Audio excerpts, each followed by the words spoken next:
Hey there, and welcome. You know that feeling when you're completely stuck on a problem? You're searching everywhere for a solution, but you just keep hitting a wall? Well, today, we're going to explore a really powerful idea that suggests maybe, just maybe, the real issue isn't the answer we're looking for, but where we're looking for it. And it really starts with this. This isn't just some nice sounding phrase, it's a deep truth about how we experience life. The idea here is that reality isn't this solid, fixed thing.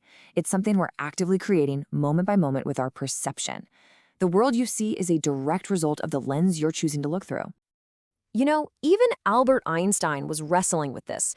He believed this was the single most important decision any person has to make. Think about it.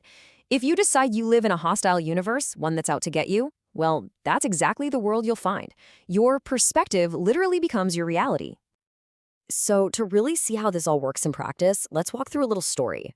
It might sound kind of silly at first, but trust me, it perfectly captures how this fundamental choice plays out in our day-to-day lives.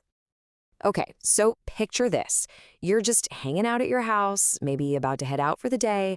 It's a totally normal moment. And you've got your car keys right there in your hand. And then, bam, the power cuts out. You're suddenly plunged into that deep, disorienting darkness where you can't see your hand in front of your face. Your own home suddenly feels completely unfamiliar. So you're kind of fumbling around trying to get your bearings, and that's when you hear it, that awful clatter of your keys hitting the floor. And now they're gone, lost somewhere in the dark. Frustrated, you glance out the window. It's pitch black inside, but outside, the street is just flooded with light from a streetlight. And that's when an idea starts to form. Now, this is where the logic gets a little weird, but you can almost see how it happens, right? Your brain goes, it's impossible to find them in here in the dark. But hey, there's all this great light right outside. I'll just go look for them there. So that's what you do. You go outside to search. So there you are, on your hands and knees on the sidewalk, searching for your keys in the bright glow of the streetlight. After a minute, a friendly neighbor comes along and sees you searching. They ask what's wrong, you tell them you lost your keys, and, being a good neighbor, they get down and start helping you look. So now there are two of you, searching around under the light. But after a few minutes of finding absolutely nothing, your neighbor, who's probably getting a little confused, finally stops.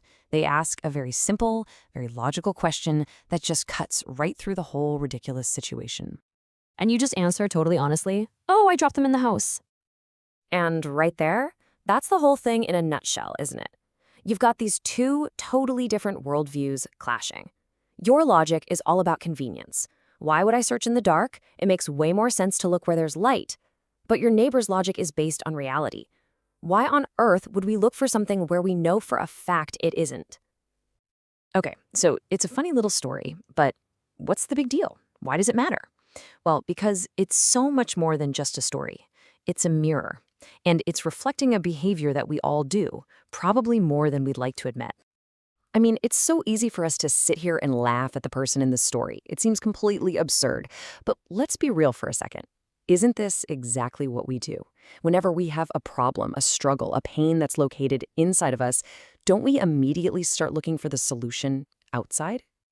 This tendency, this habit we all have, it actually has a name. It's a well-known cognitive bias called the streetlight effect. It's our brain's default setting to look for answers where it's easiest, where the light is, even when we know deep down the real solution is somewhere else, somewhere a little darker. So let's break this down. The dark house, that's you. That's your internal world, your thoughts, your feelings, your mindset, your private struggles. That's where the problem actually is. And the streetlight? Well, that's the external world. It's blaming other people, it's trying to change your circumstances, it's buying stuff. It's the easy, well-lit place to search for answers. And you see this everywhere, right? Think about it. When we feel bad about ourselves, we might blame our boss. When we feel insecure, we post a selfie and hunt for likes. We think, oh, if I just get that new job, or if I just move to a new city, then I'll finally be happy. We are all, in our own ways, constantly searching for our keys under the streetlight. But here's the crucial point, the thing we really have to get. The real solution, the key to our happiness, our peace, our fulfillment, it's almost never out there, under the convenient light. It's inside, in the dark, right where we dropped it. It's just so much easier to look outside, because it feels safer. But real change, real progress, It only begins when we're brave enough to turn away from that distracting light and venture into the darkness inside. And this brings us right back to the beginning, to that fundamental choice we all face. It's not just about some philosophical idea of the universe. It's about deciding where you're going to search for your answers. Are you willing to do the hard, sometimes uncomfortable work of looking inward? It can start with something really simple. The next time you feel that urge to blame someone or change something outside of yourself, just pause and ask, wait a second, am I looking under the streetlight right now? So, I'll leave you with that one final thought to really chew on.